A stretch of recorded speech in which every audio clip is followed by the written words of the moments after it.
All right, MMA Weekly Radio is in the house with my buddy Jake Hatton, Scott Peterson here, and we are here to talk about excitement. Khabib's pretty exciting, isn't he? Khabib is exciting. A little world traveling, a little bit of politics involved in there. It's been a crazy road for him. Well, we have here the Ultimate Fighting Championship announced today. Its return to the Middle East, Abu Dhabi, UFC 242, which is likely to be headlined by lightweight champion Khabib Nurmagomedov.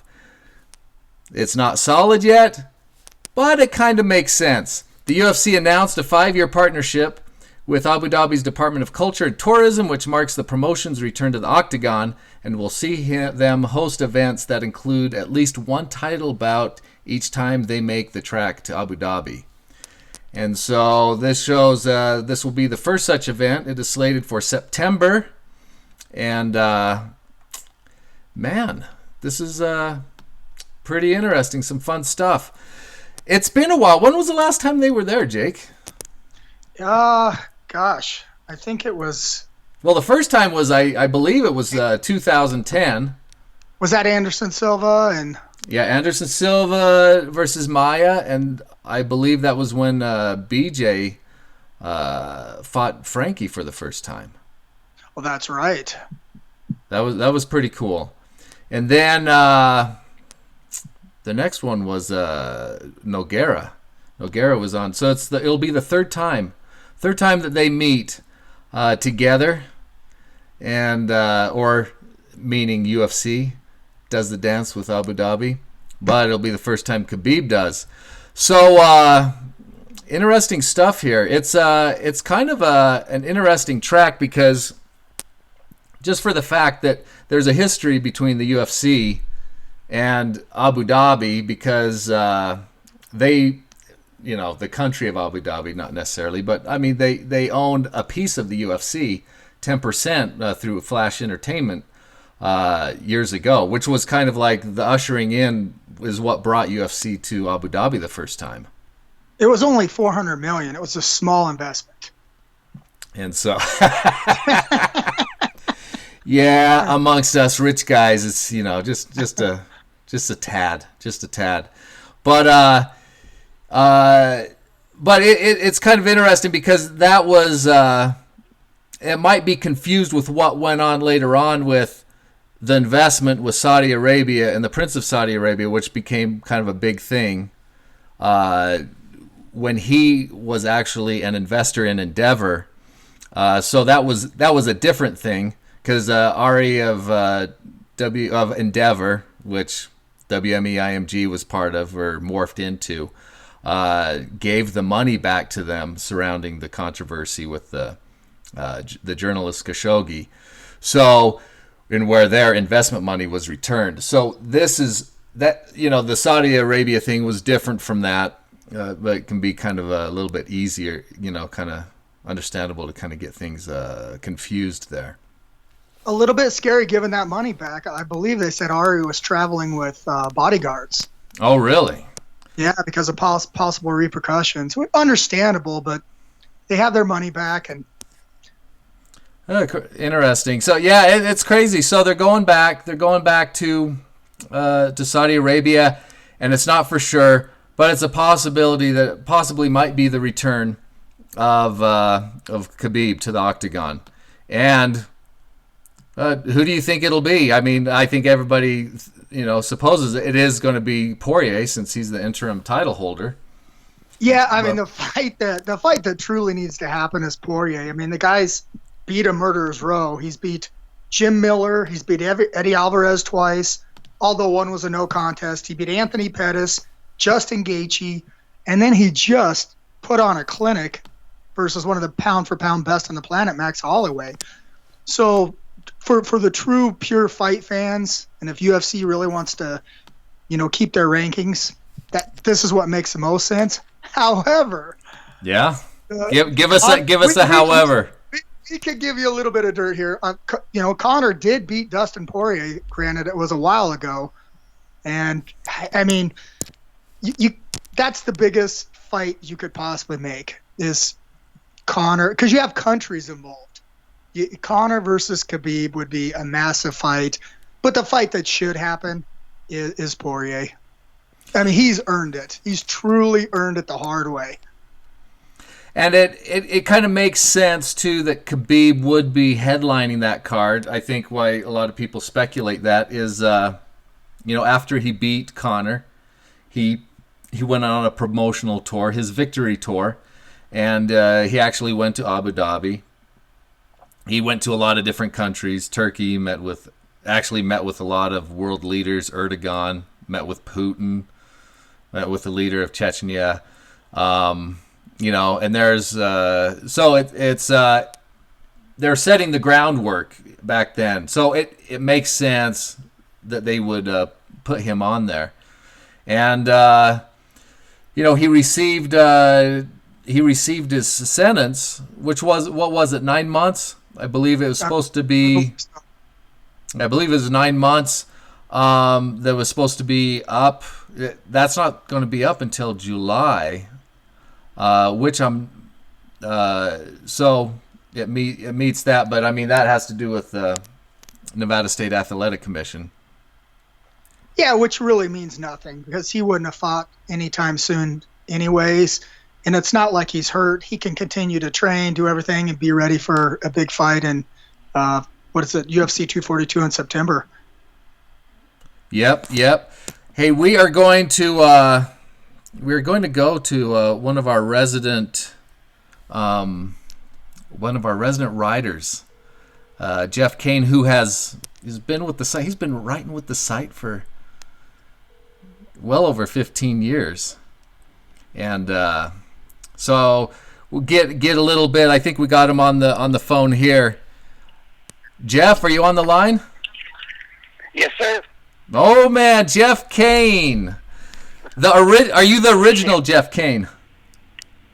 I believe so. So, Jeff is from Kentucky. I lived in Kentucky for a little bit, and so you get a little bit of that beautiful Kentuckian accent. Yeah, it's just everybody here has it. I can't get rid of it. And nor should you. So, what thoughts do you have on this since they released this? UFC going back to Saudi Arabia. Do you think this would be do you think this makes sense for Khabib's return to the octagon? Oh, I think it makes complete sense. I mean, the timing, first of all, Khabib wants to come back in September. That's when the first event is. And then a part of the deal is these pay-per-views there are going to be headlined by a world title fight. And so you can kind of narrow it down as these events get nearer, who's going to be on the card. Just makes perfect sense for Khabib. And then culturally, it makes sense for Khabib as well, being a Muslim champion in the UFC. So, yeah, I think it makes perfect sense. I think it's a smart move. And, yeah, so it's a good way to kick back off being there. It's been 5 years since they were there last. Yeah, 5 years. Been a while. So, do you think, Jeff, it'll be anybody else other than the interim title holder, Poirier? Do you think really there's anybody else that he could fight? No, I don't think so. I mean, Dana said that before Max and Dustin fought, that this is for the interim title. The winner will get Khabib, and then after the fight, Khabib tweeted that congratulations, Dustin, see you in September. It just all makes sense. That's and you have to unify the belts. You can't just have somebody jump in there, kind of like they already had to with Colby Covington. And him not being the champion, and then it's happened a couple of times. So you could see an interim guy not getting the shot, but I think that they have to give it to Dustin this guy. Yes. Yeah, but as we know, the UFC sometimes does things that aren't the usual. So who knows what could happen between now and then and how negotiations go. You never know. No, you don't ever know. And then who knows? I'm sure that the United Arab Emirates might have a say on who they want in that card. So who knows? What's going to go on behind the scenes. I mean, injuries. And like you said, it wouldn't be completely out of left field for somebody else to get that shot. But I'm pretty sure it's going to be the Diamond. Do you guys think with them going back here? I mean, I don't see them going back unless they're looking at expanding. And do you think, and usually part of expansion into another country is to have local talent. Jake, do you think they're going to have, is there any local talent, and would they have local talent there? Is it a big enough market to have local talent? Well, we'll see real quick. But, I mean, if they haven't been there in 5 years, that should tell you something about the market. I mean, I could be wrong, but I know they love the big tournaments over there, but to fill up a card with local guys at that level, I'm not sure. Yeah, and I don't think they'd be filling up a card, but you'd think they might have like somebody token guys representing. Sure. Yeah. What do you think, Jeff? Is there anybody else, or do you think Khabib would pretty much be the quote unquote local representation, even though he's from a country far from there? Yeah, I mean, I think that you might see a couple of local guys. I don't think there's enough of them to fill a card, as he was saying. But yeah, I think Khabib's going to be the headliner. He's going to be the main one. He's going to kind of be the local guy, or at least culturally, it's sort of a local guy, although he's not anywhere close to there. But as far as the market goes, the United Arab Emirates is booming. I mean, in 2000, they had a population of 3 million people. Today, it's 9.6 million. I mean, it's a booming business center and cultural center, and so I think it's smart for the UFC to enter that market and kind of play off that growth.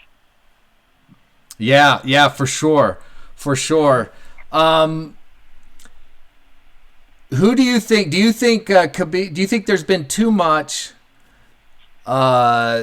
controversy surrounding Khabib, surrounding his win, all the stuff he's had to go through? Is this going to hurt him in his return? How much does this help Poirier, Jake?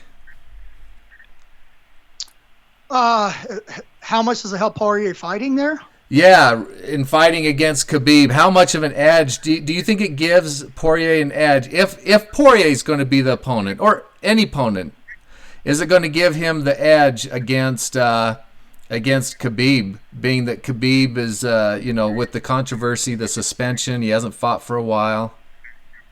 I think Khabib is a consummate professional, and he trains all the time. He's a very focused, dedicated guy. I don't think that will matter. I think Dustin's on a streak, and that helps because you're in a rhythm. But we've never seen, even when Khabib's out for long periods of time, he really focuses, and he's got his game plan that he sticks with.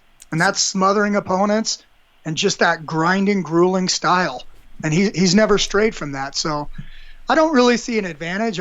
If Dustin can keep it on the feet, I mean, it's as simple as that, because he's a much better striker than Khabib, but almost everybody that fights Khabib is a better striker, and we see the same results. Yeah, so you don't think it's going to affect the fight. What about you, Jeff? Do you think it'll have any effect on Khabib's return?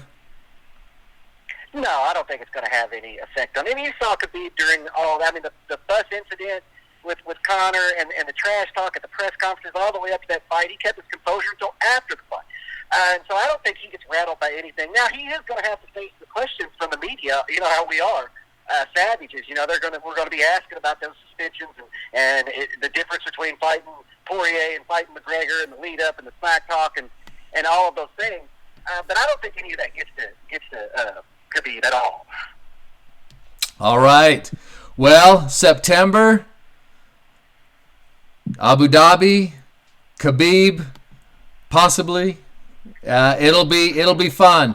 Well, we're going to head out, guys. Thanks for tuning in to MMA Weekly. We'll catch you on the backside.